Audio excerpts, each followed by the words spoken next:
been everywhere. And so this is the safest way to have our meetings, and I get to see all of your faces looking at you now instead of always looking back and forth. So that is one benefit to this kind of meeting. I would like to begin with a roll call. All right, Mayor Seaman. I am here. Councilmember Castellano. Here. Councilmember Moulton. I'm here. Councilmember Arroyo is absent tonight. Councilmember Bauer. Here. And Councilmember Burgell. Here. All right, and now I would like to ask you all to join me in leading the Pledge of Allegiance. And actually, Councilmember Bauer, would you like to do that for us? Oh, certainly. No, I'll stay seated so you can hear me. I pledge allegiance to the flag of the United States of America and to the republic for which it stands, one nation, indivisible, with liberty and justice for all. Thank you very much. And now we have the mayor's announcements. Before we do our proclamations and our recognitions tonight, I want to actually talk a little bit about my report, which is very brief, except for to say that this morning I got to see both EPD and Humboldt Bay Fire in action. I had to make an emergency call, and I believe they're responsible for saving the life of a neighbor. So when we talk about police, it's not all about enforcement. It really is about public safety, and I am super grateful and a little bit, I'm a little emotional today. So the guys were great. They were helpful. It was a pretty difficult circumstance for them to get in there and check on him. And today he is alive and in the hospital. So thank you so much for the good work that you guys do. I'm just very, very grateful. And other than that, I was really sorry to miss the last meeting. It's been a difficult beginning of the year. Like many people, I have not been feeling very well. Fortunately, it was not COVID, but I was pretty much out for a week and not very functional. So thank you for taking over and keeping things running smoothly. And I haven't really been to a lot of other meetings, but my dance card is filling up very quickly.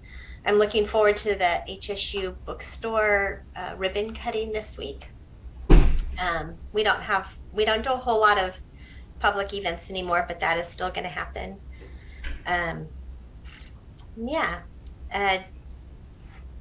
one of the things I missed last week when or 2 weeks ago when we had our meeting was the recognition for our 2021 Home for the Holidays participants and award winners. So we're just going to extend the holidays out a little bit more here into the middle of January. And I am going to invite Christine Tyson to tell us a little bit about our entries and about how many people entered the contest. And the winners were the Chalmer family, the Molly and Ryan Craig, and Spencer Ridenauer. And all three of those were just really amazingly decorated houses. But it also inspires their neighbors to put up more decorations too. So it made for a beautiful holiday season to drive around on many wet nights. So, Christine. Thank you, Mayor Seaman. A little bit about this last year's Home for the Holidays contest. It's something that we started in 2020 as a result from COVID. The mayor felt like what can we do for our community during the holiday time that brings people together in a way that's safe and that they can do within their own families. And we came up with the Home for the Holidays decorating contest. and it was a huge success that first year. This last year was also a huge success. We had 22 participants total for all of Eureka. It was very exciting, especially because this year we had a really wet year. I was impressed about how many people got out there and put out decorations with our harsh weather this last few months. And people were just really excited about it. It was something to get excited about.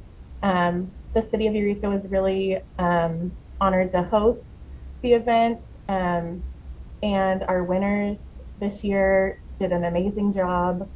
All 22 participants did a great job, and it was really something fun that we plan to do in the future on a yearly basis. And yeah, it was a huge success.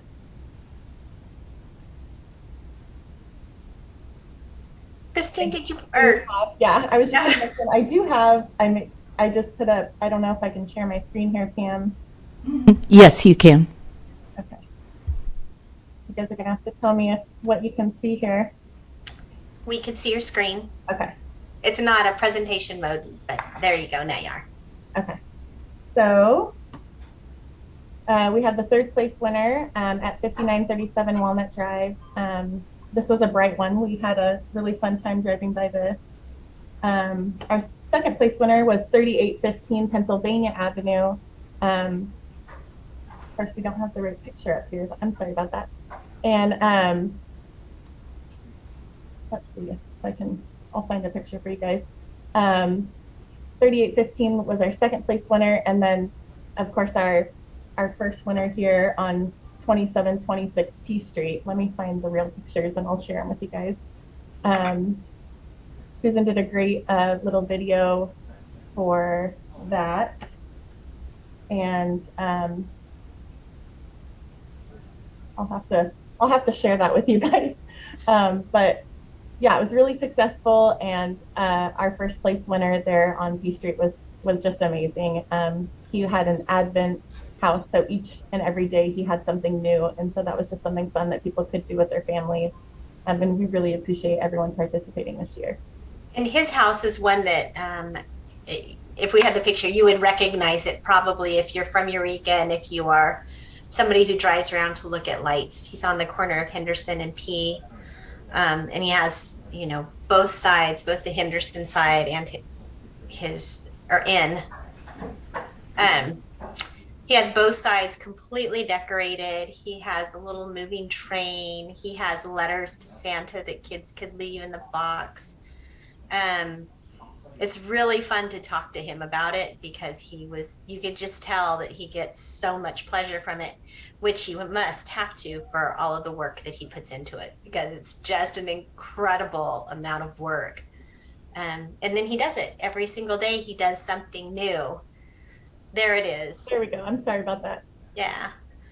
And then the other house, the second place house, they had it tied to a radio station, and they had little faces that sang Christmas carols in front.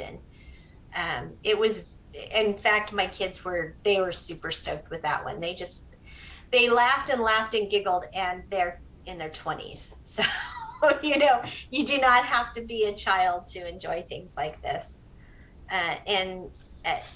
And like I always say, there are people who have the capacity to do this, and there are people who may be able to just put out a single string, but that single string just makes everything a little brighter. So again, thank you so much to everybody that participated, and congratulations to our winners this year. They got to pick out gift certificates to local stores. So we got to support our local businesses and celebrate our families who celebrated with us. So thank you all. And again, for those who weren't able to make it today, because I wasn't there last week, I'm really sad we didn't get to meet some of the owners that weren't available today to come see us. The next did you have anything else, Christine? Or no, I just wanted to say thank you to everyone who participated, and I'm really excited about this next year. Excellent. And I should probably call you Economic Development Specialist, Tyson. Sorry. um, Next item on our agenda is National Mentoring Month. And I am going to ask Councilmember Moulton to read that. But before we do, I want to say this is always a really special month for me. I think this is such an important thing to remember. I think it's always important to acknowledge how important mentoring is. I have benefited from both sides, both from having mentors, from seeing my kids have valuable mentors, and from being a mentor. And it is definitely something that works both ways. So, Councilmember Moulton, take it away. I too have benefited from mentoring, both as a mentee, and being a mentor is incredibly fulfilling and has benefited me in ways that I couldn't possibly have imagined, which is why I try to help make more mentors and give them more opportunities to mentor. And I'm very honored to read this proclamation in recognition of National Mentoring Month, January 2022. Whereas this year, Big Brothers Big Sisters of the North Coast, CASA of Humboldt, and Boys and Girls Club of the Redwoods celebrate 137 combined years of service to the youth in Humboldt County. Together, it is recognized that the future of Humboldt County rests on success of its youth. And whereas a mentor is a caring, consistent presence who devotes time to help a young person develop personal strength and achieve their potential through a structured and trusting relationship. Quality mentoring encourages positive choices, promotes self-esteem, supports academic achievement, and introduces young people to new ideas. And whereas research shows that young people matched with a caring adult through a quality mentoring program are 55% more likely to be enrolled in college, 81% more likely to report participating regularly in extracurricular activities and sports, 78% more likely to volunteer, and twice as likely to say they held a leadership position than those who did not have a mentor. And whereas youth development experts agree that mentoring is critical to the social, emotional, and cognitive development of youth, helping them navigate the path to adulthood more successfully. And whereas our community has a number of community volunteers, teachers, and many others who support the mentoring movement and work selflessly to improve our children's odds for success. And therefore, I, Katie Moulton, on behalf of Mayor Seaman and the Eureka City Council, do hereby proclaim January 2022 as National Mentoring Month, and thank all of our local heroes who participate in quality mentoring programs to equip our youth with the tools to lead healthy and productive lives. We also call on residents to help close the gap between availability of mentors and the number of children facing challenging circumstances who would love to spend time with a big brother or big sister, a CASA advocate, or Boys and Girls Club of the Redwoods mentor.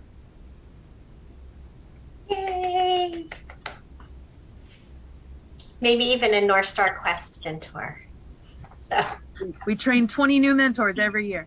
Yeah.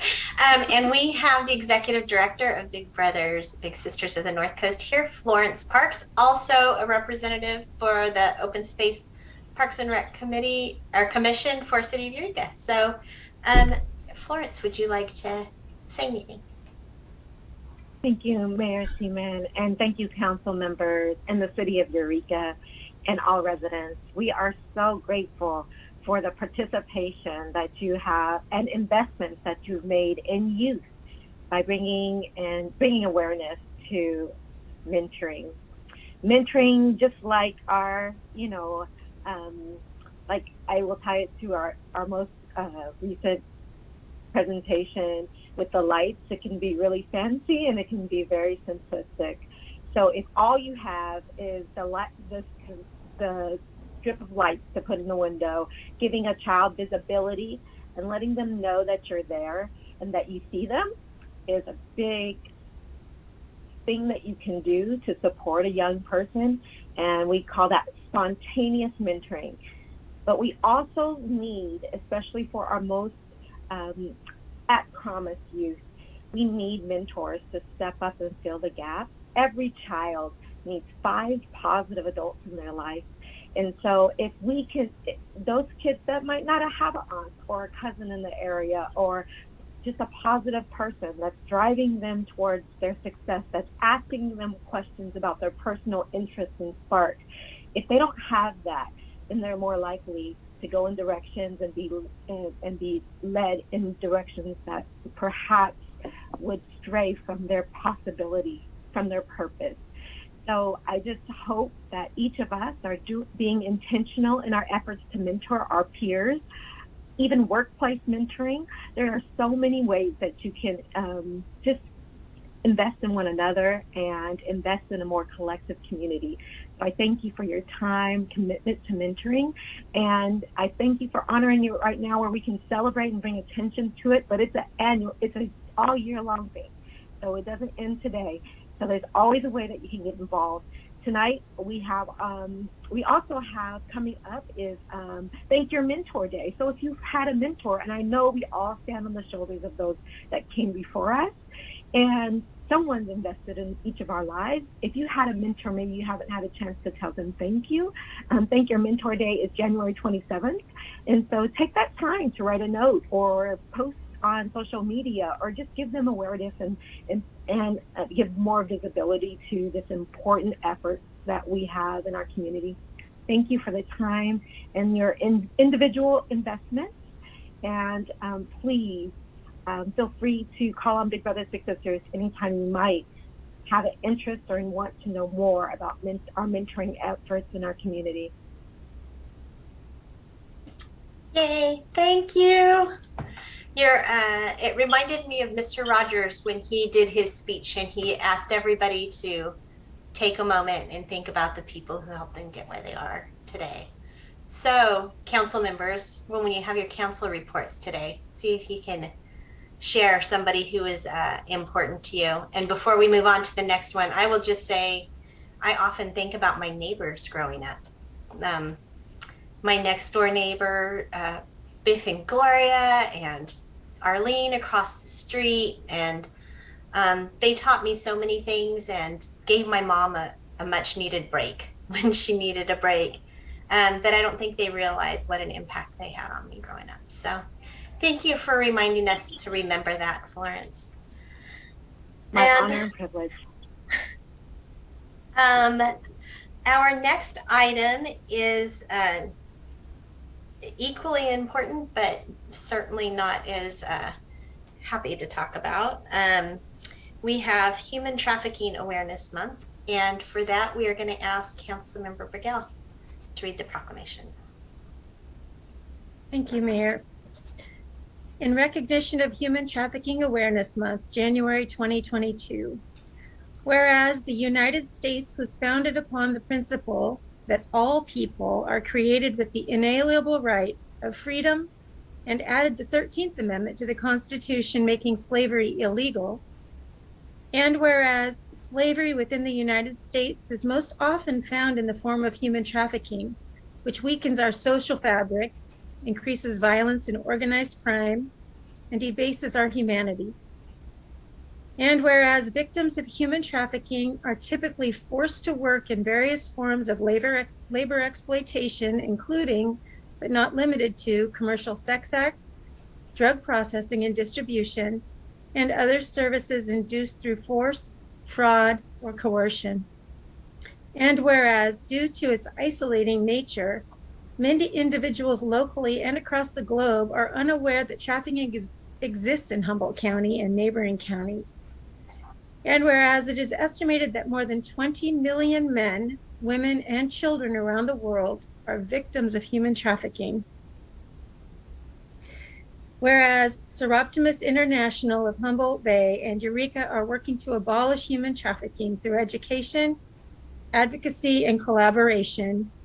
Now, therefore, I, Kim Burgell, on behalf of the Mayor and the City Council, do hereby call upon the citizens of Eureka to recognize the vital role they can play in ending all forms of slavery and to support the Seroptimus International Clubs of Humboldt County as they raise awareness through education and other efforts to stop human trafficking. What I'd like to say is I really appreciate them coming into Eureka High and the different schools and educating our youth about this. I think it's really, it happens a lot in Humboldt County, and we're not aware of that. Sometimes we don't want to see it. So thank you, Seraptis International, and thank you, Heidi Mesner, for her, former council member Heidi Mesner, for her involvement in that. So I think we have Tasha here. Yes, I'm here. Hi, Tasha. Would you be willing to say a few words?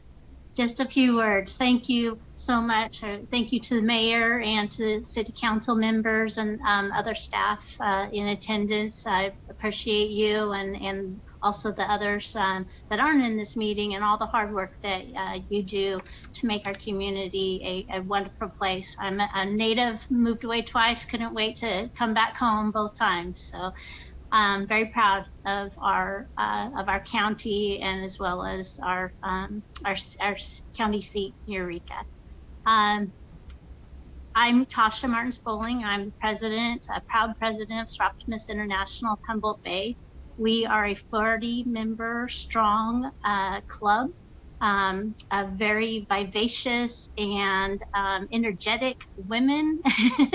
And speaking to mentoring, we try to do that wherever we can. We were successful in putting together the Eureka High School S Club. I believe it was the year before last. And so to speak on that, we, Seraptis International Humboldt Bay, continues the fight against human trafficking by helping to bring awareness to our community. We accomplished this through supporting other organizations, as well as our own, the Young Women of Eureka High S Club. We support them in efforts to reach their peers and to utilize other resources so that they can educate and empower other women and girls. I was actually not aware of the amount of human trafficking that was occurring in our area until I became a part of this club 4 years ago. And it's really opened my eyes, and it's definitely a major part of our club and what we work for. And again, our goal is to empower and educate women on awareness and other topics, and that's what we're about. So again, thank you so much for this proclamation. Thank you, and thank you for the work that you guys are doing. It is important, and it's important to bring it up every year, just like this.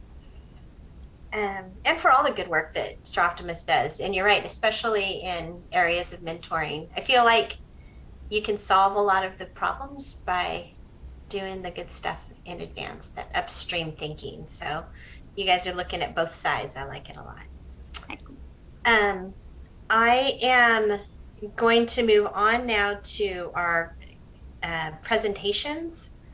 We have a code enforcement update, and before I invite Code Enforcement Manager Matt Morgan to speak, I just want to say that I have to call Code Enforcement Manager Morgan quite often. We get a lot of calls, and boy, it's a hard job. And the way he speaks about the people in our community and the people that he's working with, and he is just bombarded with a lot of really hard stuff, and always uplifting, always helpful.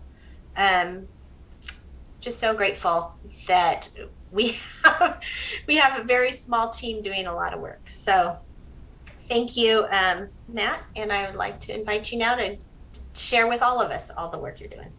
All right, awesome. Thank you, Mayor. I appreciate that. That was very kind of you. And council, everyone can hear me, correct? All right, awesome. Well, we do this every few years, and there's some newer faces to the council that we haven't done this update in a while. So I'm just going to give you guys kind of a quick run through of kind of some of the more major things that we've done over the last couple years. And I've never actually done this screen sharing, so I'm going to take a attempt at it right now.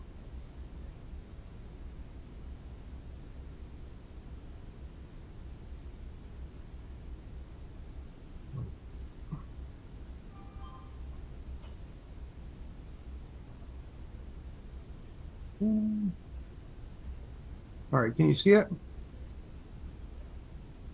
Yep, it is exactly Alright, the way it's awesome. supposed to look. So this is the update. The last time we did one of these was in 2019, and things have kind of gotten crazy over the last couple of years. So that's probably the reason we haven't done one of these updates in a couple of years. But just give you a quick run through of some of the things we have going on, and I'll take some questions. If you got questions while I'm doing it, just let me know too. The code enforcement program is ran by, well, it starts with Brian Gerving, then down to Brian Issa, then myself, and then I have two code enforcement officers, Chris Lyons and Brandy Jones. And Brandy just started this past September. She's an awesome addition. So that's kind of the organizational chart that we have. The role of code enforcement, we take an integrated approach to promote clean, safe, and healthy environments for all residents. We enforce the Eureka Municipal Code, the Health and Safety Code, the Building Code, and the Fire Code. We respond to complaints regarding substandard housing, building code violations, graffiti, garbage, zoning violations, building use violations, cannabis compliance, and COVID-19 compliance / concerns. We coordinate with other city departments to facilitate abatement of nuisance properties on both private and public property.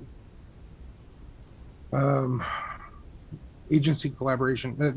There's some that I'm missing in here. I know there is, but we work really close with Eureka Police Department, especially the POP team and Captain Brian Stevens. They've been instrumental in helping us, with some of these large abatements. They're always willing to lend a hand. We also work really close with Humboldt Bay Fire and CDFA, which is Cal Cannabis up here. The Humboldt County Marijuana Enforcement Team. We don't work with them as often, but it's always nice to have their help. And Humboldt County Drug Task Force. Some of the statistics since our last update, we've opened 918 cases. We've closed 692 of them. We average about 25 and a half cases per month with a 75% closure rate. This doesn't include referred. So we end up, for some reason, our number ended up as the county's code enforcement number. So we get a lot of calls weekly for, things that we have to refer to other agencies or things that we resolve immediately, either, by self-initiated, like picking up garbage and whatnot, graffiti removal, COVID complaints, shopping cart retrieval, vehicle abatement, and cannabis inspections. So, we're definitely busy with things. This is a kind of a graph to show since our last update where the majority of our cases are. You can see that the EMC code violations are the main contributor there. There's some that are, weed abatement, which also falls under the EMC. But yeah, if anyone wants this, I'm more than happy to give it to them. And then some of our large abatements, you can kind of see some of the the bad and the good side of things. So this was a place over off Henderson Street. You can see in the before picture, house has, a ton of problems: garbage, rats, drug use, drug sales.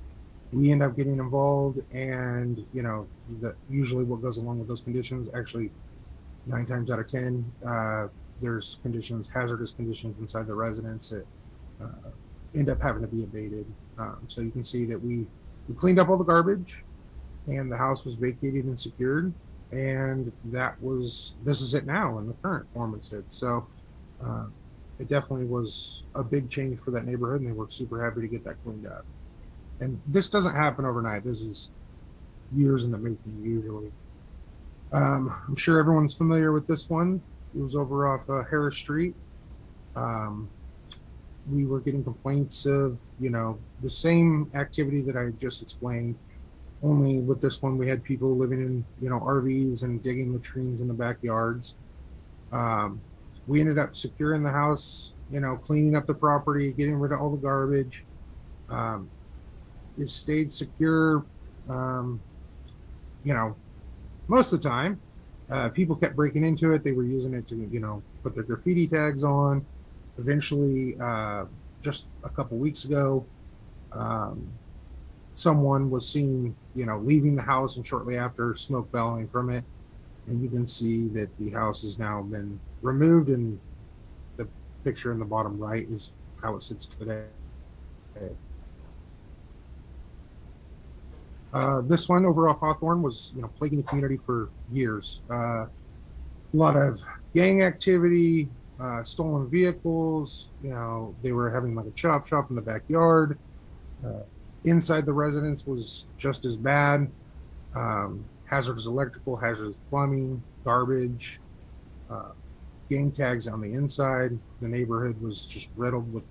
They were calling EPD daily for things that were taking place. They weren't feeling comfortable in their own home. And so, as you can see, the picture on the right is how it sits today. It's a big change.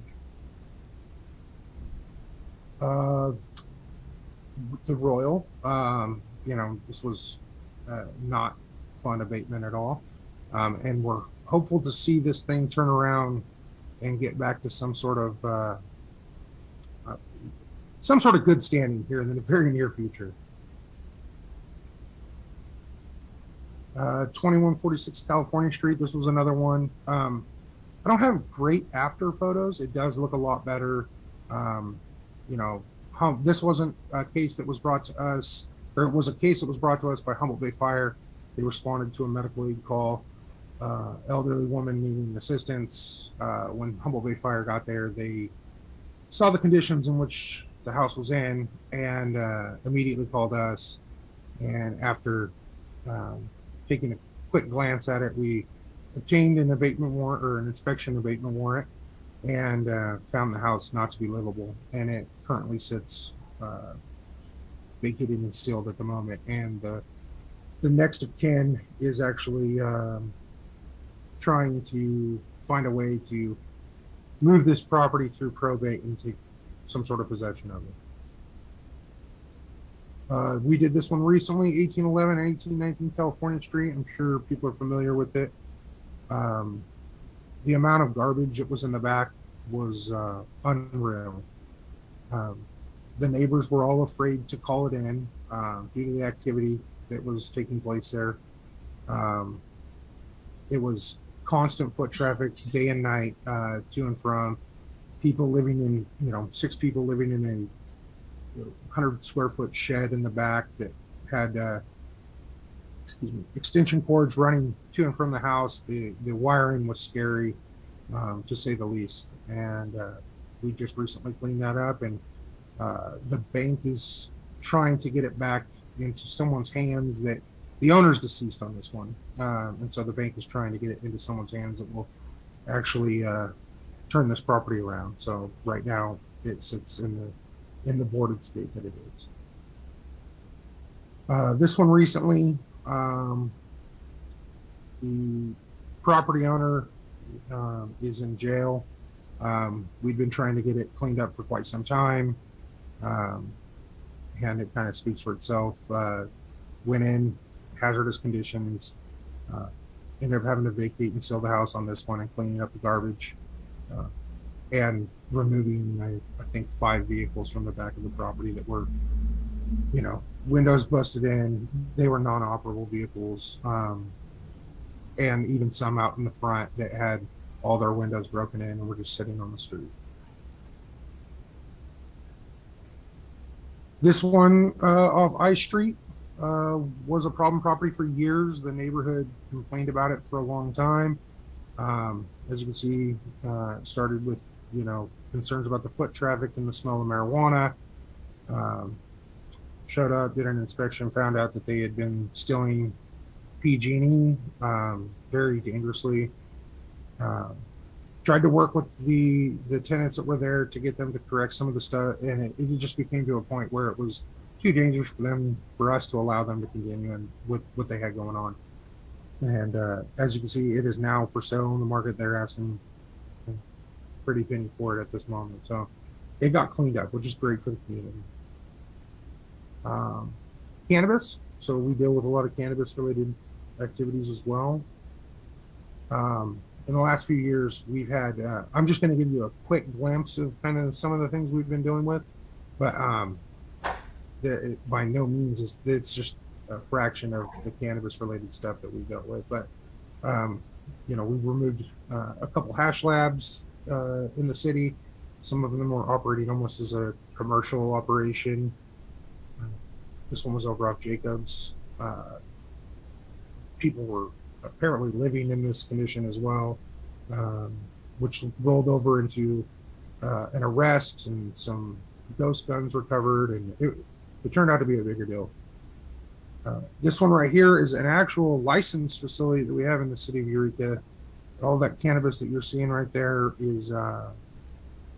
was not in the state's metric system.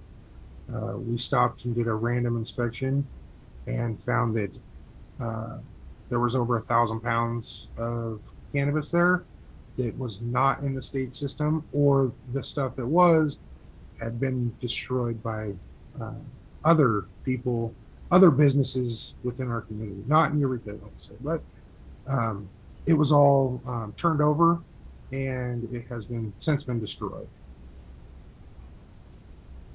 This one is at a residential location in the city of Eureka. The individuals are actually state licensed cannabis cultivators.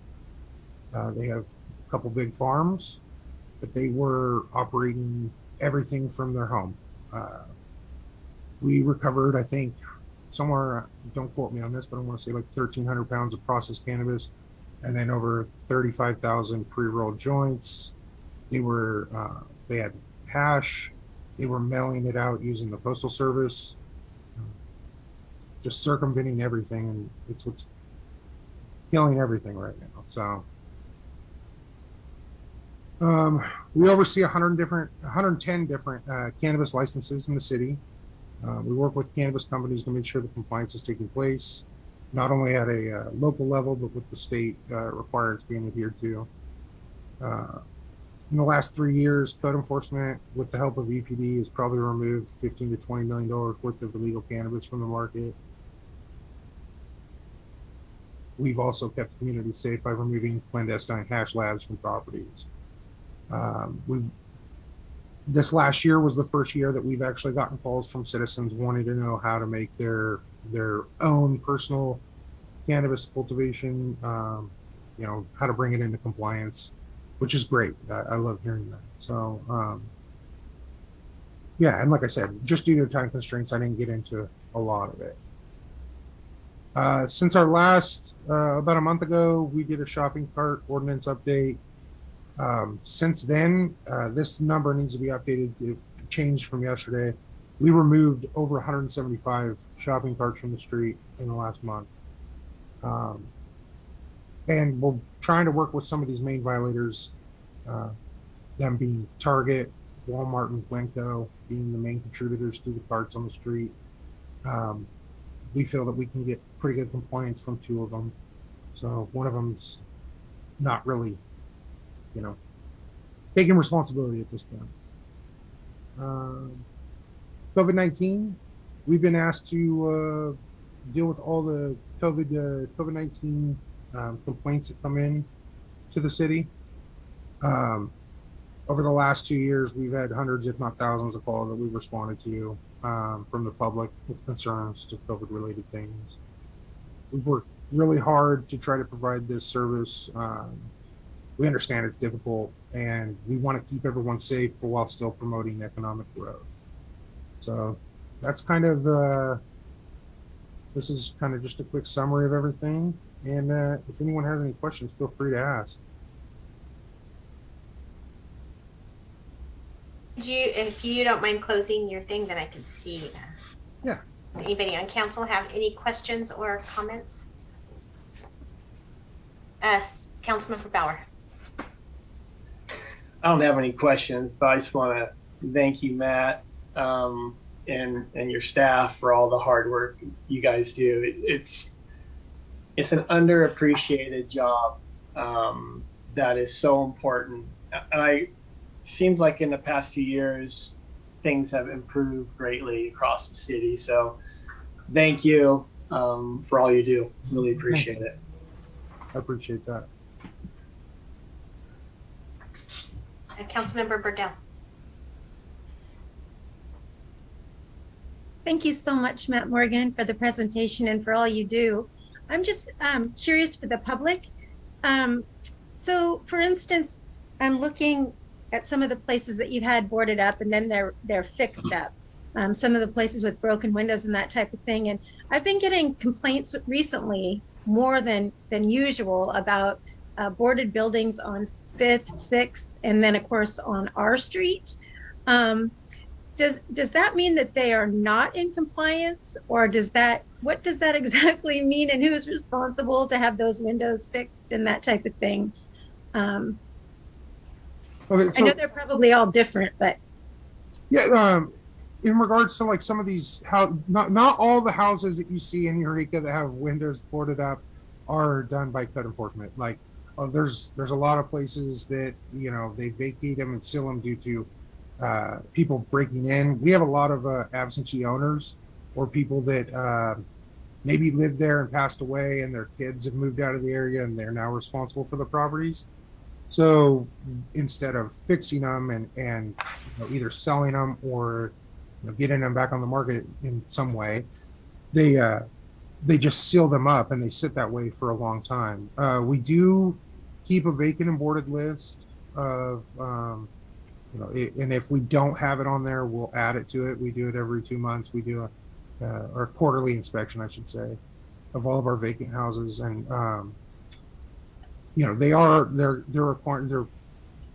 We try to get them into compliance with things. Some of them are harder than others. You know, there's one in particular that has been a legacy case for 12, 14 years over by the high school, and the owners live in New York, and they do just enough to keep it, I guess, in their name. But yeah, it's an issue, but it is the property owner's responsibility to bring them into compliance. so is there an amount that they have to pay to keep it boarded up? Is that how that works? They pay for an inspection. So like we do a quarterly inspection. Like I said, it's a monitoring fee. We go by, we try to make sure that either the house isn't on the market. Some of them put it on the market and they just can't sell them due to conditions that are so bad that no one wants to buy these houses. Yeah, there's a $200 monitoring fee that goes along with that. It's really try to keep people to get motivated to take care of their properties. Sure. But yeah, we do realize it as a problem. I don't know so much on 5th Street about some of those. You'd have to be more specific, and we can maybe talk afterwards. But Yeah. Okay. There was just one in particular that I've been getting calls about again, and that is the old mattress store across from the Laguna. Yeah, we're working on that one. Okay. Yeah. Good. All right. Well, then we'll talk later. Thank you. Thank you so much. Yeah, Councilmember Castellano. Thank you for all of your work. I imagine it seems like it's got to be tough sometimes. A little bit of follow-up related to Councilmember Burgell's questions about kind of abandoned houses or boarded up houses. Is there, you know, the $200 monitoring fee, is that monthly or is that annually? How does that work? It's a quarterly. So every 4 months there's an inspection that's done. And I'm curious your thoughts on like how to get, you know, how housing is a big challenge in our community, and you know there are a lot of people needing housing, looking for housing. Like, are there incentives or ways of working with these owners to, you know, get houses back into housing circulation and not boarded up anymore? Does it seem like people just can't afford the cost of repair? What do you have a sense of like what the issues are underneath that? Well, the houses that we deal with that I showed you that we are boarding up and having to vacate, they get to a state like that due to like negligence for usually years, if not longer. And so, yeah, at that point, the homeowners are either A lot of the ones that we've been dealing with recently are homeowners that are deceased, but the people that actually own it and live in it that can't get this stuff off the ground, if they couldn't afford it before, they didn't have power, or they didn't have water, or they didn't have garbage service, or they were refusing to use garbage service or get rid of it, are usually not in a condition to, I won't say that they aren't, but that's kind of what I'm seeing, is that they don't have the I don't know, the capability to, or the ability to turn those places around.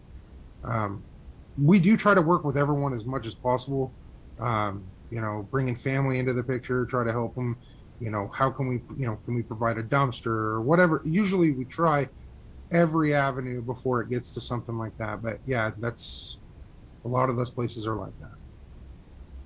Thank you. And what about absentee owners, or people who just, like the person you said who lives in New York? Like, what do you think would be a better incentive to get them to do something? Or is it just that our fees are too low?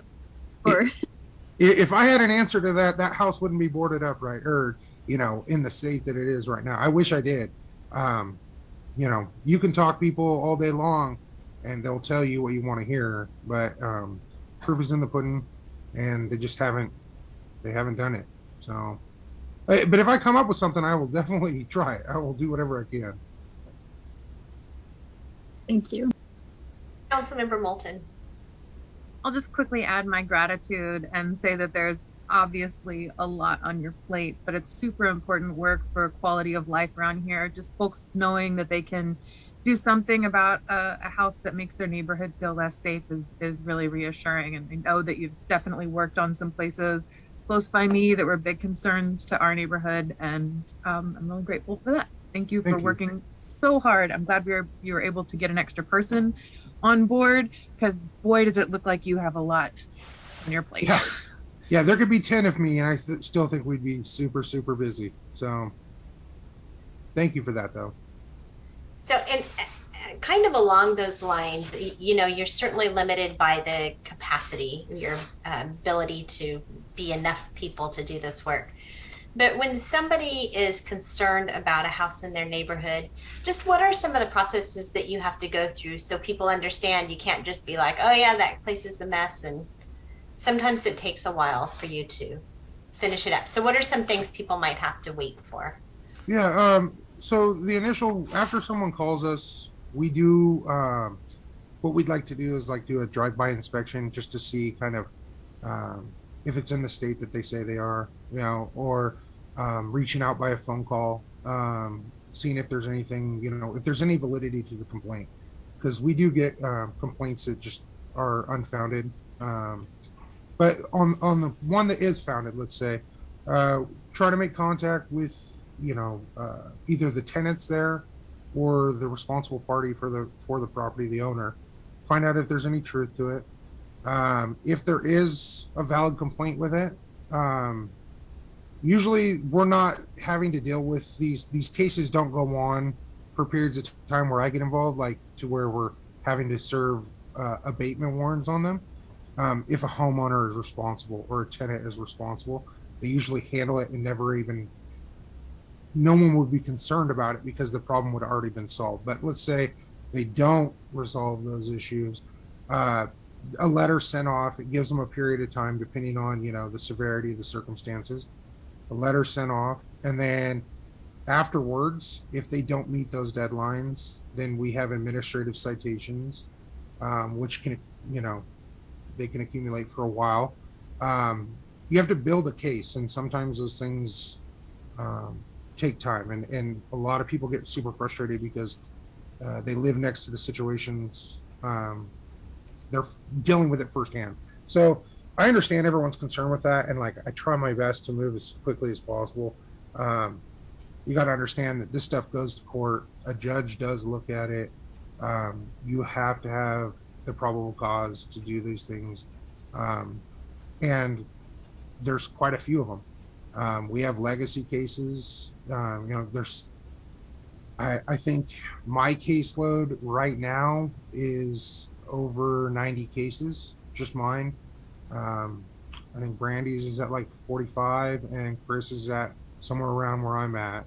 So of active cases, and some of these are the bigger problems that we're going to be dealing with. I mean, you could, if you didn't have to go through all the hoops, you could write abatement warrants every day. You know, like that's the reality of things. But there's a process to it, and we try to handle everything at the lowest level possible before it has to get to that point.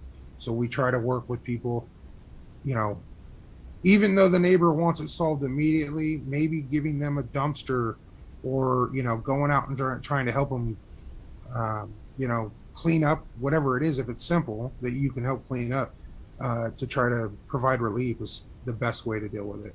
Some of them you can't, and some of them you can. Thank you for that, because you do great work, but when you're living next door to it, yeah, sometimes people feel like it's painfully slow, and they don't understand that the stipulations and the requirements that you guys have to go through, as well as the amount of work that you're doing. Yeah, thank you. All right. Any other questions for Matthew? All right. If not, Thank you all. Thank you so much. And we will look forward to seeing you again. Yay. We will move on to our next item, which is our public comment period. So I will Mayor, yes, sir. I don't know that we did pardon me for interrupting. I don't know that we did a report out of closed session. You know what? We did not. And we probably should do that before the public comment starts. So yes, Mr. City Manager, do we have a report out of closed session? Mr. City Attorney would agree with me. I think we do not have a report out of closed session. Right on. I got that right in many different ways. So do you concur, Mr. City Attorney? I do. Okay. So we do not have any report outs. Thank you for catching that. I inevitably skipped something right up there at the beginning of the agenda. So no problem. All right. So now we are going to move on to public comment, which I would like to remind everybody is 3 minutes. We will do it for 30 minutes. This is the time for public comment on non-agenda items. After that 30-minute period, if it's not sufficient, we will continue it at the end of the meeting. So I will ask Assistant City Manager Powell if you would call on our public commenters, please. If anyone wishes to make public comment, please raise their hand, and we will call on you in the order that they appear. Our first hand raised is Ash. You have 3 minutes.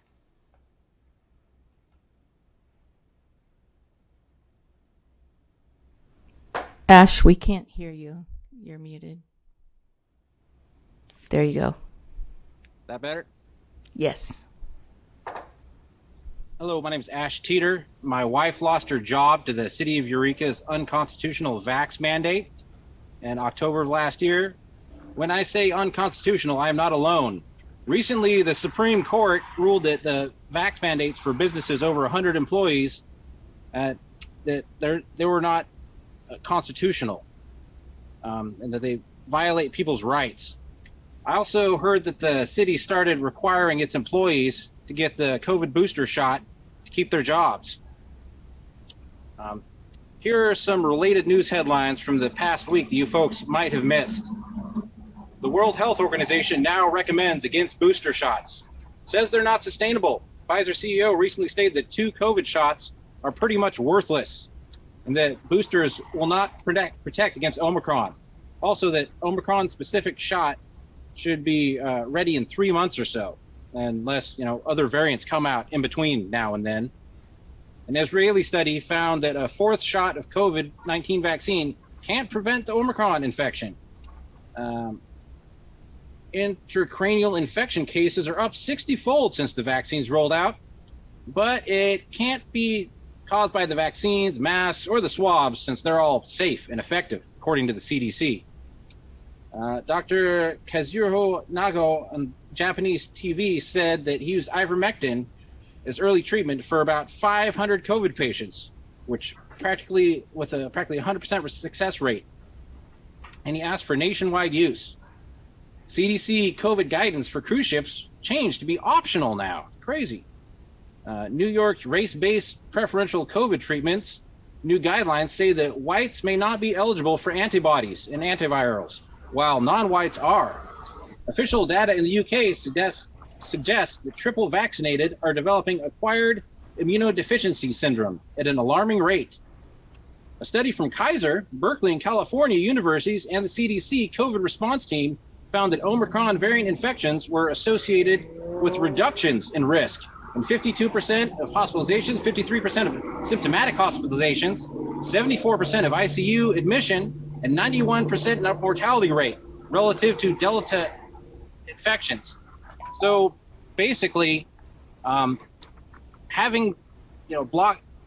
doing this meeting virtually is pretty much worthless with Omicron because it's a lot less mild than the other shots. So maybe just lay off the fear, turn off your TV. Okay, have a nice night. Our next speaker is Florence Parks. Hello, thank you. I wanted to, I'm hoping that you guys can hear me. I wanted to actually just say a thank you to Eureka City Employees Association, who has combined their efforts and taken on every single sibling and little big brothers, big sisters, and purchased gifts for them for the holidays. And we got so many wonderful thank yous, and it really stretched our team to see all of our littles in person and see their families. And there was just such a rewarding experience for the entire team to participate in this. So I just wanted to thank all of the employees of Eureka City for their investment personally into our youth.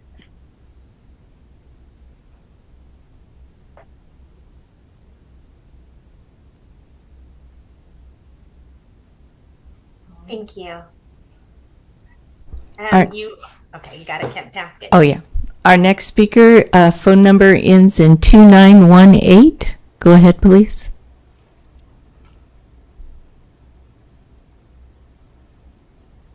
Can you hear me? Yes. Thank you for my chance to speak.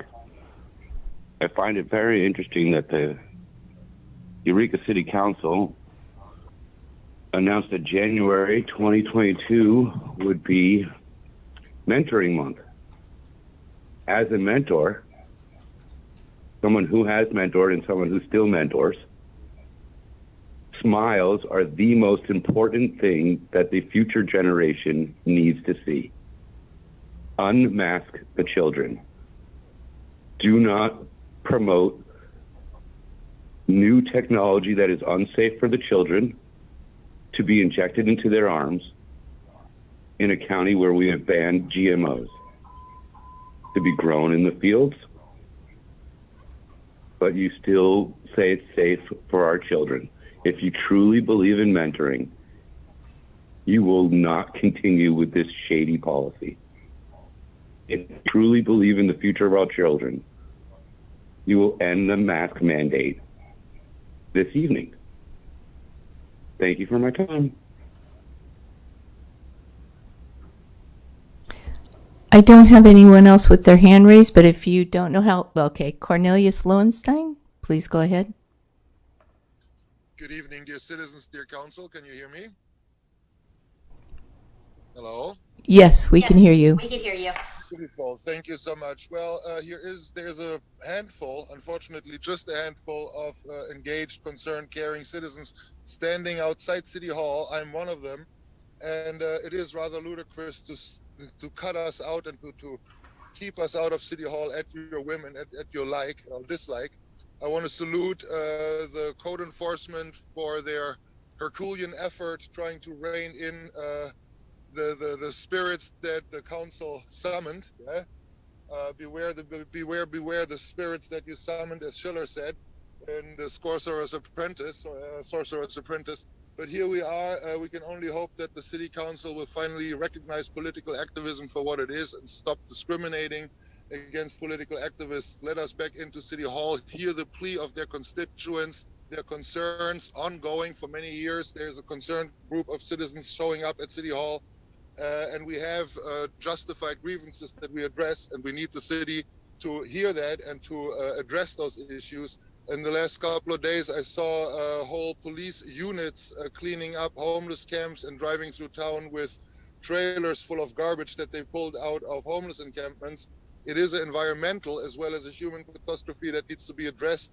The police can't be their cleanup crew and babysitters. We need programs that hold the individual addicts accountable and that rein in the needle litter all over this town and county at this point.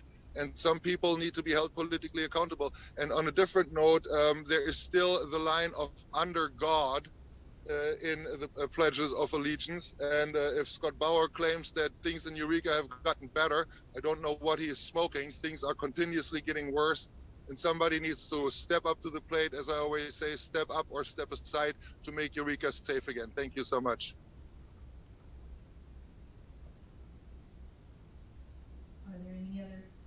Are there any other commenters that can't raise their hand electronically that would like to speak?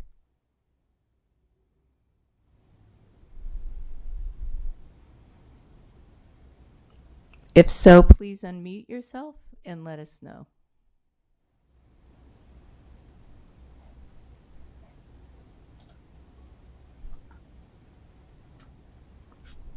I don't see anybody. No one is raising unmuted. their hand. So I am going to close public comment now, and we will move on to the next item on our agenda, which is legislative action correspondence. Does anybody have anything that needs to be addressed for legislative action that is time sensitive? Mayor Seaman, actually, we're on the consent calendar. Oh, sorry.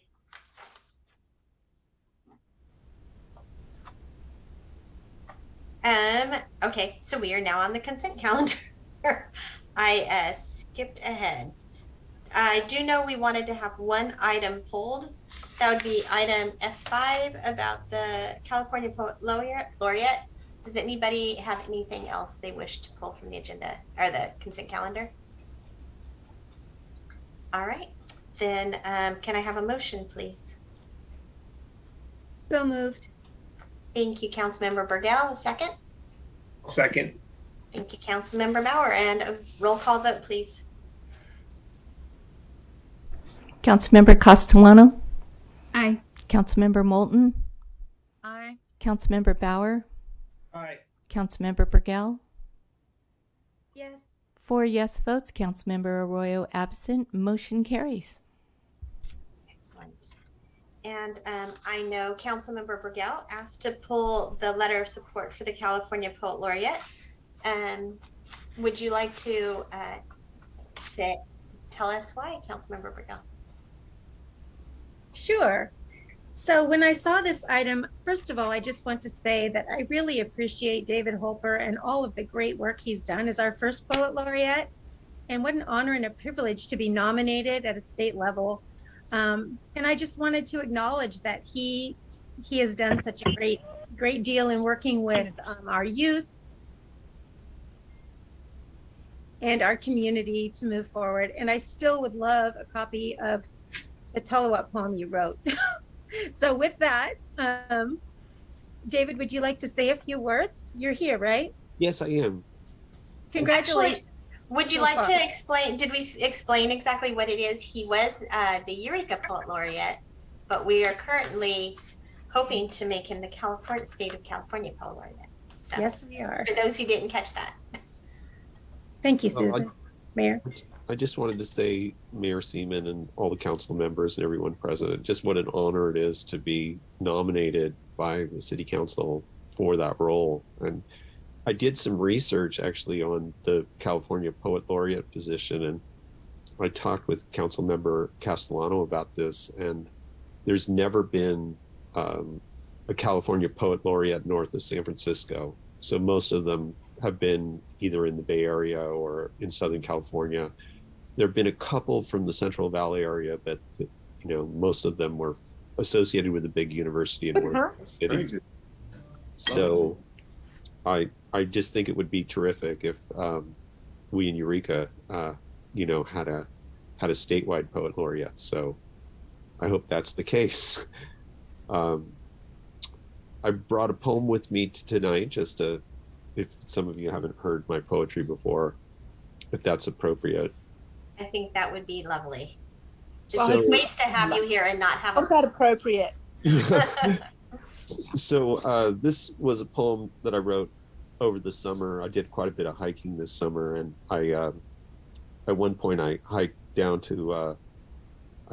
out of the Bald Hills to the Tall Trees Grove, and then crossed the creek and went and visited the Hyperion tree, which is the tallest tree in the world. I'd never been there before, so it was a little tricky to find it.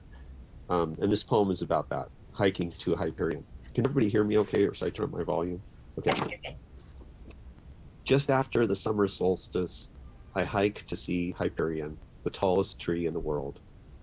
I come thinking, I suppose, of myself, of the story I will tell, or the splendid photos I will share.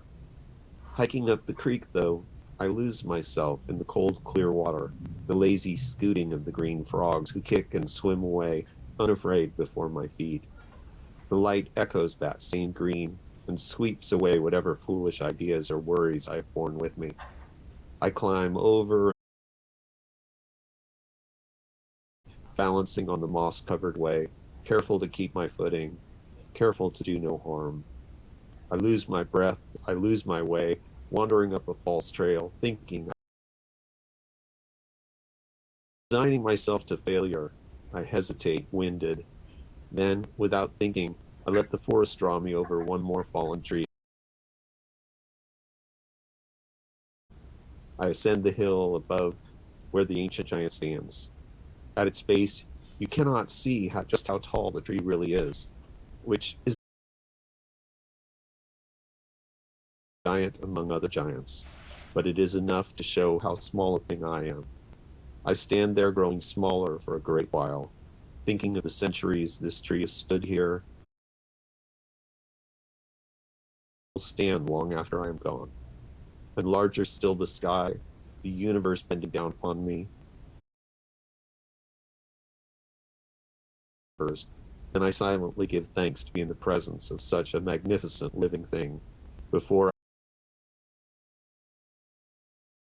to the self that so easily forgets such vastly important things.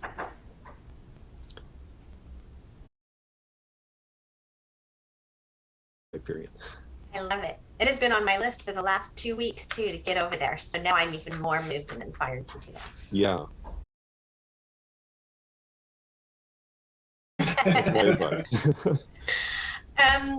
And with that, I will ask, do we have a motion to submit this letter to? We do need to take public comment on this item. Oh, it's like I missed one meeting. I forgot everything about how to do this job. Do you have any?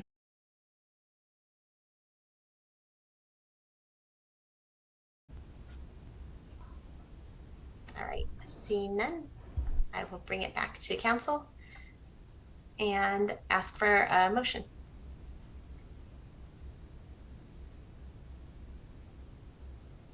Well, I will happily make that motion if no one else will. Right on. I think everybody wanted to, so it was a matter of who figured out their mute button fastest. Okay, we've got a motion. Do we have a second? I'll second. Right on. Can we have any further discussion on this item?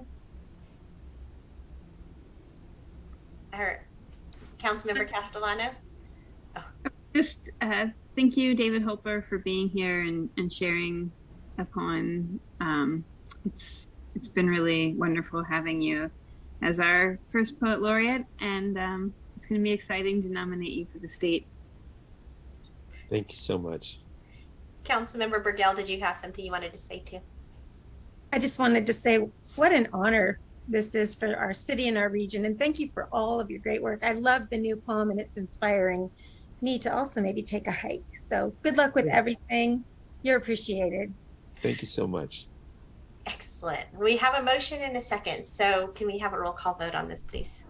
Councilmember Castellano? Aye. Councilmember Moulton? Aye. Councilmember Bauer? Aye. Councilmember Burgell? Yes. 4 yes votes. Councilmember Arroyo absent. Motion carries. All right. Now it's time to turn the page to go to legislative or action correspondence. And to ask, is there anything that needs to be written that's time sensitive that anybody wants to bring up right now? All right, seeing none, we will move on to item. I'm sorry, Mayor. Did you receive the letter about from Helene, AB 1400 urgent action item? Oh, from California Cities? I don't think I saw that. They're asking for the ability, well, we can talk about it. They're talking about asking for the ability to send a resolution by the 20th. So time is of the essence. We appreciate your support. It's in your email. It's about single payer healthcare as a human right. We did already vote on that we were going to send a resolution. So perhaps we could send a letter if people are interested to support that. That's right. I did read that. And we did vote to do that earlier. We did the resolution, but now they're requesting a letter. I'm curious, did you all see that? I did see it. Are we willing to send a letter of support? Thumbs up. Okay. It looks like we are all good for that. Then would we have City Manager Slattery work on that? Or, okay. Thank you. All right. Thank you for catching that, Councilmember Burgell. I did see it. Item H1, the Rural Recreation and Tourism Program Grant Resolution. So is that going to be Project Manager Pretzler or Director Wood doing that presentation today?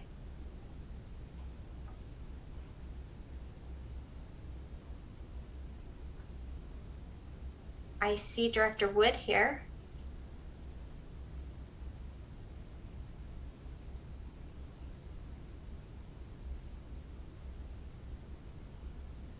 I wonder if she stepped away from her computer for a minute. Would you all mind if we went to, Yeah, I was just going to say, I will try and contact her. Mayor, if you could go to the next item and I will try and contact her. That's what I was thinking. I figured she probably just stepped away for a minute. And, we will move on to item H2, which is the salary schedule update. And that would be Director Folger. Good evening, Mayor and Council. This is Human Resources Analyst Sarah Henriksen. I am stepping in tonight for HR Director Folger as he was not available for the meeting tonight.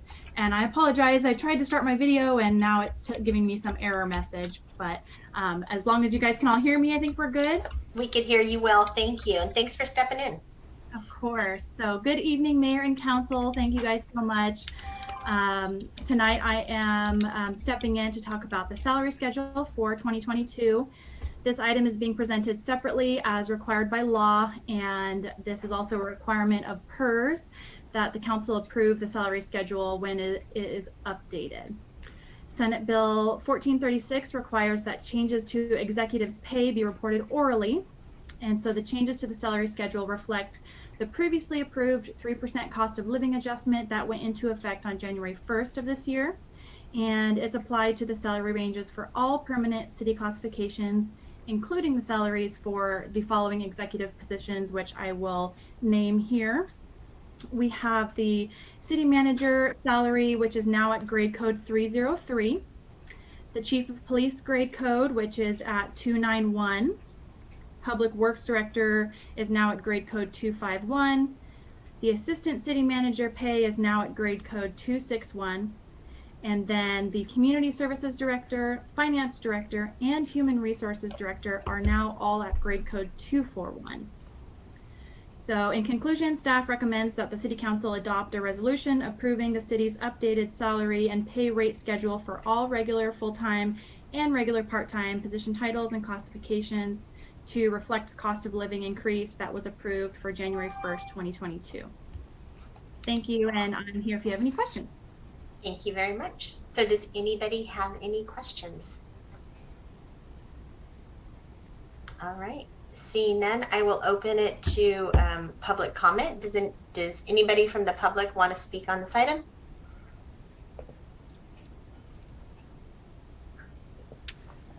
Mayor, yes, phone number, last digits, 2918.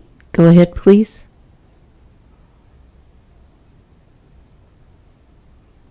Are you able to hear me clearly? We are. Can you clarify the pay raises and for who the pay raises are for? Are these also for the Eureka City Council members? Are you guys voting in for your own raise right now? Whose raises are we talking about here? Please clarify for the public.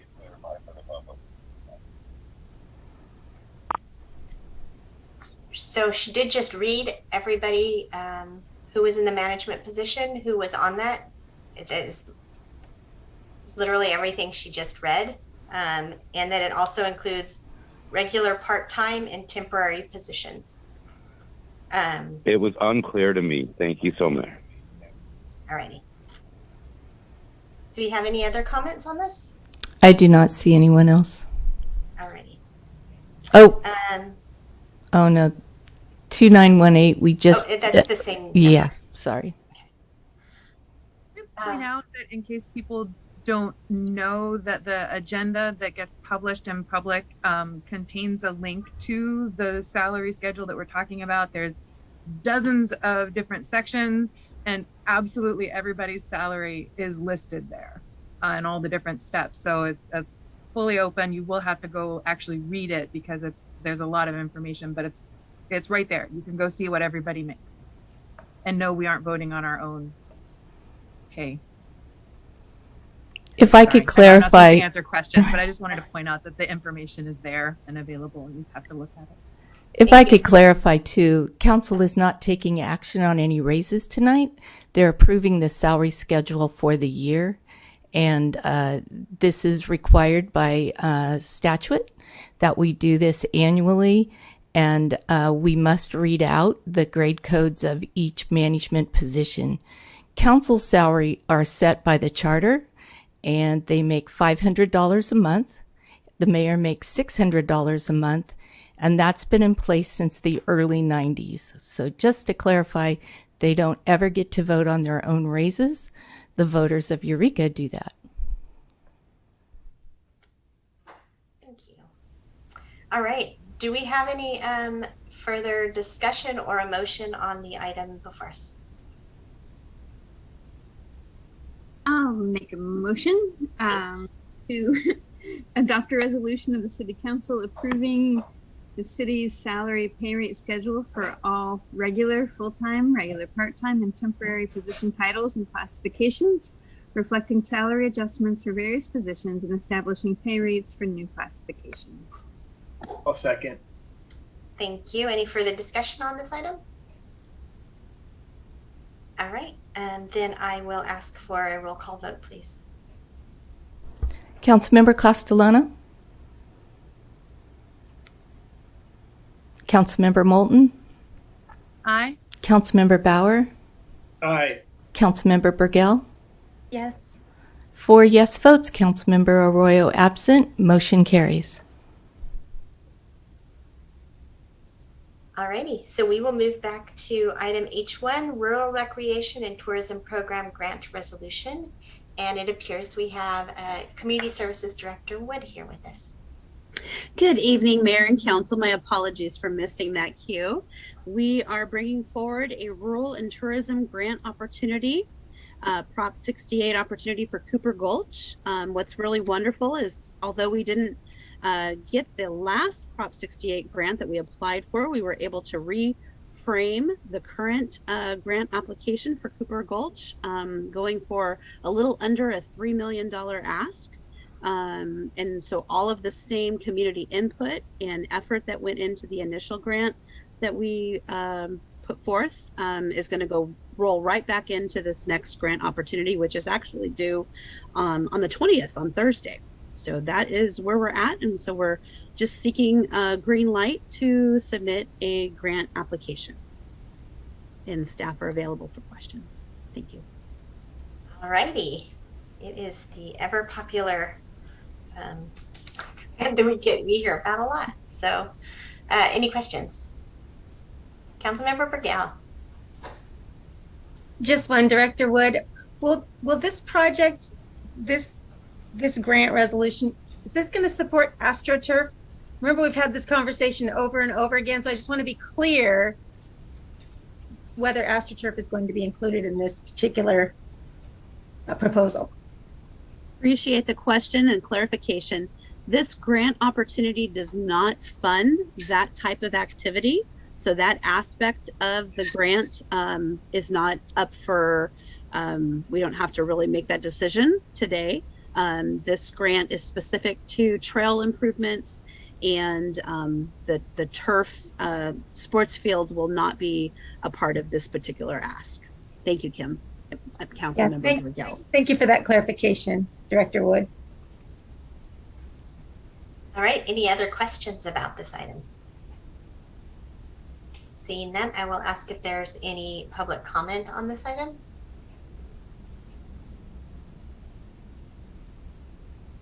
All right, seeing none, I will bring it back to council for any further discussion or motion. Councilmember Bauer. I'll make the motion to approve a resolution of the City Council allowing the Community Services Department to apply for the Rural Recreation and Tourism Program. Thank you very much. Do I have a second on that? A second. Thank you, Councilmember Castellano. Do we have any further discussion on this item? All right, then let's go ahead and take a roll call vote. Councilmember Castellano? Aye. Councilmember Moulton? Aye. Councilmember Bauer? Aye. Councilmember Burgell? Yes. 4 yes votes. Councilmember Arroyo absent. Motion carries. All right.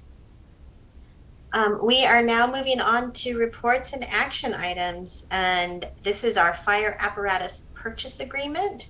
And we have Director Millar and Chief Robertson here. I believe Director Millar is going to open it up for us. Good evening, Madam Mayor and City Council. The item before you tonight for the fire apparatus is simply to begin the paperwork on a lease purchase. A couple of years ago, the fire JPA in the city built out a schedule of replacing the vehicles. And in order to make this work, we are utilizing financing options. For this vehicle, we're looking at a rate of about 2.6%, financed over about 10 years. This vehicle should cost under $1.8 million. So we're looking at annual payments of about $200,000. These payments will begin upon shipment of the vehicle, which should occur in August of 2023. So we are allocating the budget tonight, but we will not be expending any money until 2 fiscal years from now. So that we are rushing this a little bit, because if we sign the papers in February, the cost of the vehicle will increase by approximately $125,000. So there is some urgency on this item. That's all I have from a financing standpoint. If you guys have any questions about the actual vehicle, Chief Robertson is here to answer those questions. All right, do you have any questions? Doesn't look like it. We're making your job easy tonight, Chief. I will go ahead and see if there's any public comment on this item.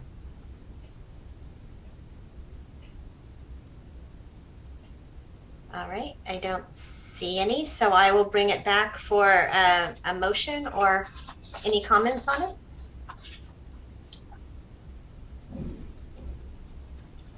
Anybody? Councilmember Burgell? I will. I appreciate the forward thinking too and saving us some money. That's always a good thing. I'd like to make a motion to authorize the city manager to execute a purchase agreement with Golden State Fire Apparatus not to exceed $1,800,000. What is that? $1,800,000? $900,000. I'm always so good with numbers, huh? I teach too. Approve additional appropriation of $1,800,000. All right. Do we have a second on that? I'll second. Oh. Do we need clarification on something? No, I just cut off someone else from seconding it and for a second, but I think it's okay. You can't arm wrestle on Zoom, so it's the best we got. All right, we have a motion and a second. Do we have any further discussion on this item?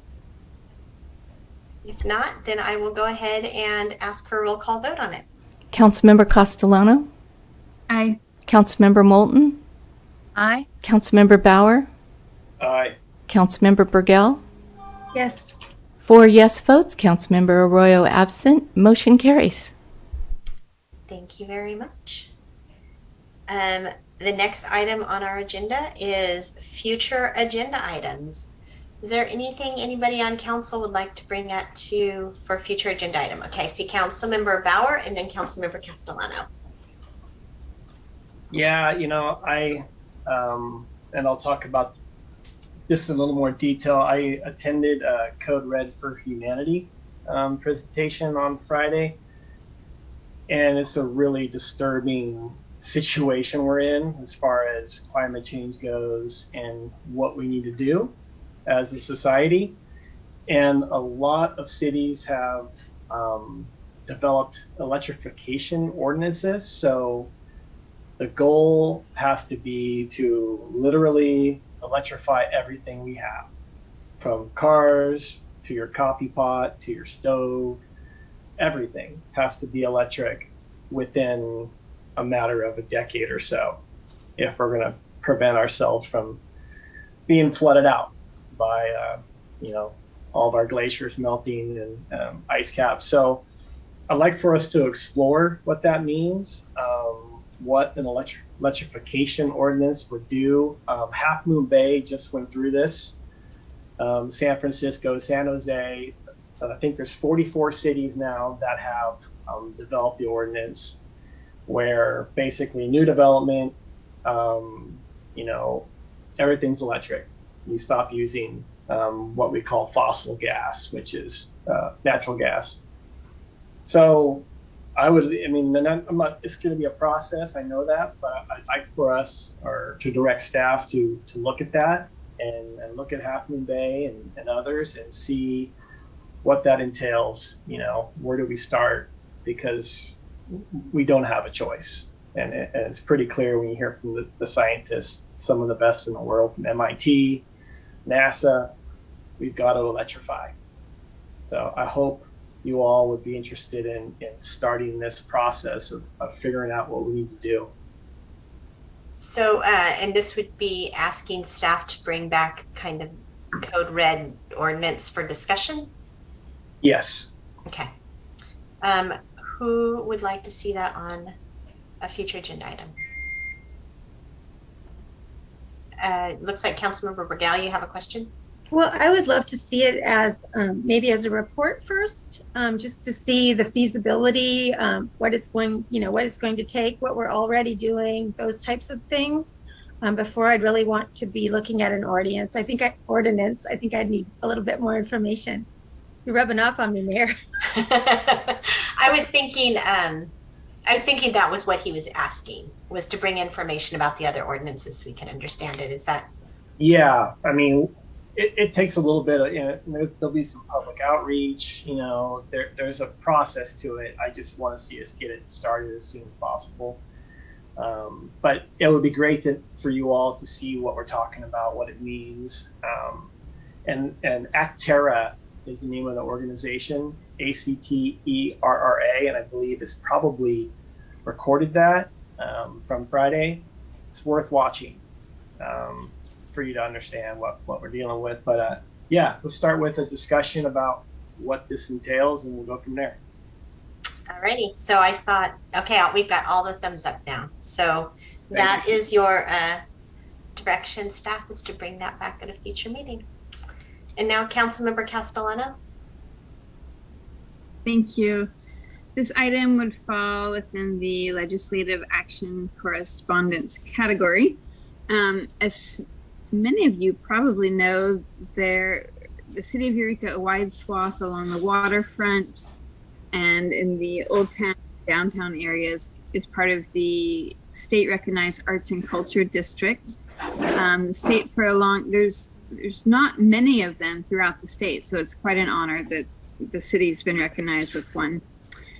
For quite some time, there's been a promise or a possibility of funding for arts and culture districts. This is now kind of coming up, and so it would be that there may actually be funding for these, which would, anyway, I won't say whether it benefits Eureka or not. That's for us to decide later. But it would, I guess I'm asking if council would be interested in having a letter of support for the state funding arts and culture district, or for this put on the agenda in the legislative action and correspondence section. Is that a question, Scott, or Councilmember Bauer? Yeah, so let me understand. We haven't done that yet at the state level. Are we asking to actually fund these districts? Because they, like you said, they've just been promises, but no funding to go with it. And there's currently a movement to fund them. So, kind of now would be the time for the city of Eureka to say that we are supportive of that funding. So are you looking for this to be a discussion item, or do you want us to write the letter prior to a future meeting? Write the letter. Sorry, I think Okay. I phrased it strangely. Yes, to So write we, the models out there I can share with staff. this is this something that we could do here? Because we're not in the right item of the agenda, but it's close. Yeah. So you could return to item G of the agenda, I believe, and authorize sending. Then yeah. I can do that. It's my understanding though that there's no real urgency here. So I think that the intent was to have Councilmember Castellano bring back a letter and then have it be considered, and we can put it under, the legislative item next council meeting. Exactly. Yeah, I'm talking about for a future council meeting. That's why I brought it up here. Okay, so we could either do that, or if we all just say yes, we could put it right in the consent calendar as well too, which is what we normally do, right? Mm-hmm. You want to just put it in the consent calendar? Because it's not an emergency thing? Sure. Okay. Katie, would you be into us writing a letter saying we should get money for arts? Oh yeah, of course, absolutely. Okay. Unless there's some reason you want it in the legislative action correspondence, that's mostly for urgency things. So we could just have it in the consent calendar next time. Yay. Yay. And let's get us some money. Were there any other we'll return back to future agenda items and ask if there's anything else that anybody wants on future agenda items. All right, then we will move on to the city manager's report. I know Miles had something really long that he wanted to talk about. Thank you, Mayor, and good evening, Mayor and Council. Just wanted to give a quick update on one of the initiatives for the strategic goal. Staff had a meeting with the Homeless Leadership Group, which is basically partners throughout the county, as well as Department of Health and Human Services. And they are about in order to receive some of the funding that they receive for basically programming for community members experiencing homelessness, they need to develop what's called a homeless action plan. And it was kind of coincidental because, as council knows, as a part of our strategic visioning and community pride and economic development, we have in the works a homeless action plan. And so I just wanted to give an update on that. Our CAPE staff, both, well, not both, but our CAPE staff, Caitlin Merrill, Jeff Davis, Brandy Wheeler, and Valerie have put together a draft that other staff are reviewing right now. And once staff reviews that draft, it'll be going out to the different groups and advocacy groups that we're partners with for review. And then soon, as well as DHHS, Department of Health and Human Services, with the county. And then as soon as it goes through those channels, it'll come back to you for consideration. We're hoping we could get to that, hopefully second meeting in March, if not sometime in April, but I just wanted to give an update on that. And we're also getting the parameters that are required for the county for their homeless action plan and see where there's some crossover. And it's just good timing and kind of coincidental. So I just wanted to give an update on that. And that is all that I have. Excellent. Well, thank you. Thanks for getting on that. I know it's important to a lot of us. The next item, we concluded our public comment within the 30 minutes. So we're going to go straight to council reports and city related travel reports. Before I send it off to you, I did want to say one thing I forgot to mention during my report, which is I hope you all join me on Tuesday, or at least for training of our boards, commissions, and committees. We're going to have an overview for all of those volunteers who help us out with the city and help them understand their roles. Thank you to staff who's here, who is going to be working that night to help everybody understand their roles better. And I'm looking forward to seeing what manifests from that in the future. Also, remember to tell us who your mentor or mentee is. And I am going to go ahead and start with Councilmember Castellano. Okay. Well, let's see. First, I want to begin with something that I don't even know if you know about, Mayor Seaman, and that is that you were nominated by Living Maynard for the National Public Leadership in the Arts Conference of Mayors Award. And though you didn't receive the award, you were 5th in the nation. No. Yeah. I did not know I was nominated, and wow. Yeah. Hey, well deserved. I acknowledge you for that. It's kind of exciting to share. So yeah, thank you for that work. And then, yay.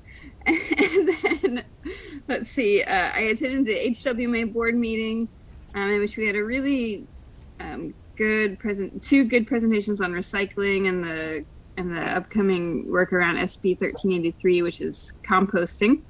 For folks who are wondering, it's getting harder and harder to recycle things. So recycling really should be your kind of last effort. You should focus on the reuse, reduce, and think of those as coming before the recycle part of the strategy. And I know there's some good opportunities out there for reusing and more on the way. I also participated in the Wabash cleanup and beautification event that's part of the City of Eureka's neighborhood beautification efforts. I want to thank Robin Prasker for all of her efforts and leadership with that. Also, it was so fun. There's, just a group of, it's working how it's supposed to, where neighbors are getting to know each other and are really taking pride in beautifying Wabash and improving those bulb outs. So much so that we decided to meet again in 2 weeks just to plant more plants along the way. So it's been really fun. I also participated in the homeless leadership work group, which City Manager Slattery spoke to, and mentor. Let's see, I've been fortunate to have many. And I remember last year for Martin Luther King Day how there was an interest in speaking more about leadership amongst people of color in our community. So I will say that my Tai Chi teacher was a man named Carl Shavers. This is in my early 20s, who was a Black man in Arcata teaching Tai Chi, and I studied with him really intensely for about 4 years and just learned a lot about Tai Chi, but also life. And he really provided a lot of leadership and guidance for a small community of us while he was here in the community during that time. Thank you. Councilmember Moulton. Hi. Let's see. Still not doing any traveling. Thank you very much. Although I have been paying attention to local things, the Eureka City Schools at their January 13th meeting figured out a way to make murals work on campuses. They did the work and they made it happen, and there will be public art provided by the students. I'm just so proud of them for doing that work. That's, it's hard to make everybody happy and move forward, and they've done that. And I know they're also working on their diversity plan, and that's the sort of work that is just never done. And you gotta continue to work on making everybody in a system feel like they are safe and belong there, and that they are appreciated and worthy of the time that's being spent with them. To that end, I also attended the city's ongoing diversity, equity, and inclusion trainings. This one with Fog Break was on how to have difficult conversations, which is weirdly in my wheelhouse. And I was just really proud to see the work. It's like my mentor, come on. I work with teenagers. It's like difficult conversations. I'm all over it. But I'm really happy to see the work that's happening at the city, not just from the top down, but watching the whole staff really participate in this conversation about how they want the city, what kind of employer they want the city to be, and how to make that happen, like nuts and bolts, how to actually make it happen. I've been really happy to see how that's going. I have benefited from several mentors through my life. I just wanted to mention 3 really quickly. When I was in high school, I was suffering and floundering, and the tech theater teacher, Tim Hart, literally saved my life. And he handed me a circular saw and a pair of safety goggles and told me to get to work. And after that, I became a model student just so that I could get to participate in plays and building of sets and doing lights and sound. And he just gave this super nerdy girl from Cowtown in Texas a chance to find my own strength and my own productivity. I will never forget that. As a young adult, I was working in a movement against the death penalty in Houston, and a wonderful person named Injari Shakur just really took me under her wing and helped me learn how I can be helpful and not try to save people, but try to help people in their efforts to gain access to human rights. And then locally, I moved here in 2003, and the first people I met were, one of the first people I met was Dwayne Flatmo in the Rural Borough Mural Bureau, and I painted with him for many years and was on his kinetic team, and he is like my nerdy uncle, and I just love him to death. He really taught me how to be a working artist, how to get up in the morning and treat it like your job, and how to sell, and how to, just really make it work as a blue collar artist. And that has made it possible for me to make a living. And I'm really grateful to him for that. Thank you. Councilmember Bauer. Oh, thank you. We had a Joint Powers Authority meeting recently. I did attend Cal City's policy committee. It was a meeting / training for us new people and all the current people, and I serve on the Governance, Transparency, and Labor Relations Committee. So we basically look at any legislation that is coming through state or the assembly and analyze its impacts for cities, you know, with the goal being how it affects all cities in California. But, you know, obviously the slant is I'm going to protect Eureka's interests, but, you know, it's about the greater good. So I'm pretty excited about that. It was very cool. Like I said, I did attend the Code Red for Humanity, and I had to bring up a great factoid. In California, half of all CO2 emissions are produced by small to medium-sized cities. Why? Well, because if you live in a big urban area, you could take mass transit, right? You could take a train, you could take a bus, you could walk. And our little cities, you know, we do a lot of driving. So we're a big part of the problem, unfortunately. Lastly, I just want to say that I want to invite everybody on February 12th. We're going to have a non-native plant removal in Cooper Gulch Park, and there'll be more details to follow coming out. We'll put out some, you know, press stuff, but it'll be a really fun time. 9:30 in the morning, we'll get out there, and if you ever walk Cooper Gulch in the park there, it's loaded with ivy and all kinds of really invasive stuff. So we're gonna try and get a bunch done and hopefully make it, you know, a more common thing to get in there and give that park some love. So I hope you all can come. And that's about it. Thanks. Thanks, Councilmember Bauer and Councilmember Burgell. Well, I'd like to thank Councilmember Castellano for going to the JPA meeting for me. I was down in San Francisco with my daughter at the doctor, so much appreciated. Let's see, so today I did go to the Suppress Measure S rally at the courthouse. It was very interesting and an important thing for me to do and look at and get more information. And pretty much I've been quarantined and laying low. And you know, it's been an exciting time in my work and in the things that I do as far as safety. And so I would just encourage people to please continue masking. And if your child is sick, please keep them home. And then lastly, when you were talking about mentors, I just had so many come to mind. And I know it sounds really corny, but I'm going to say that one of my biggest mentors was my own mom. And she's gone now. She's been gone since 1984.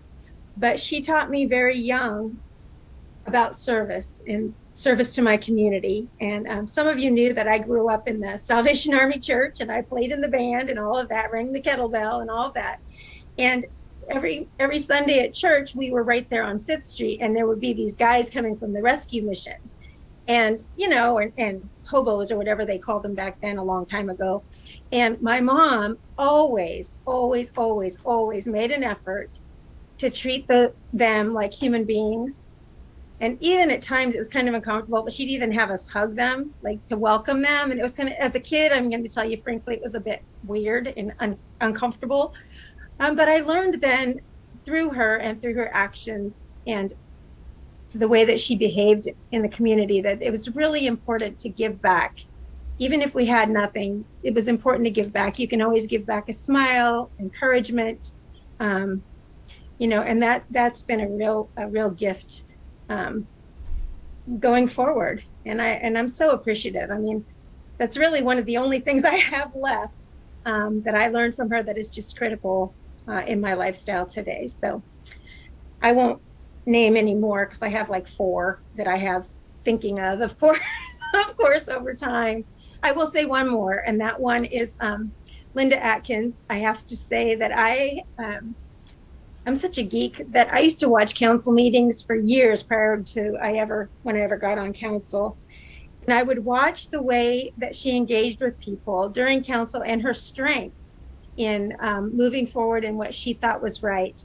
And in watching her go through some really difficult times, it gave me the courage and strength to be able to reach out to her when I was going through similar and very difficult times. And she showed me how to do that in an appropriate, mostly kind way. And so I've always appreciated her as well. So I think with that, I'm going to close, even though I do have at least 3 more. Scott has his hand up. Yes, Scott.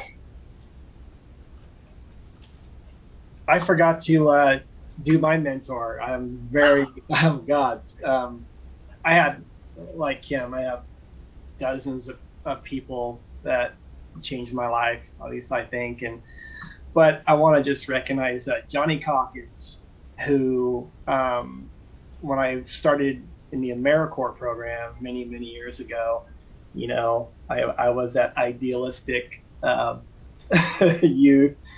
And then later on, I went to work with the California Conservation Corps, which is where Johnny mentored, you know, maybe 1,000 young adults over the years. And just the care he had for people, for youth, and the environment, and his love of public service. It just, you can't help it when you're around someone like him for it to rub off on you. And Johnny is a special guy. He's still out there. He's still doing great things. And I'm sure if you know, there's probably 400 people that would say the same thing about Johnny Calkins, that he was an important part of their life and like a father figure. So thank you, Johnny. Thanks for letting me come back to that. Oh, I'm glad that you did. Again, I'll just say, imagine the people that you were talking about tonight, and how grateful that they would be to think about, you know, what an impact they had on your life. And for those of you who didn't get a chance to share, just share with somebody you know how important your mentors were. And if you have the time to make an effort to be a mentor, I highly recommend it. It really makes a difference, as we can all attest. And with that, I will bid you farewell until February. So see you guys all later. Bye-bye.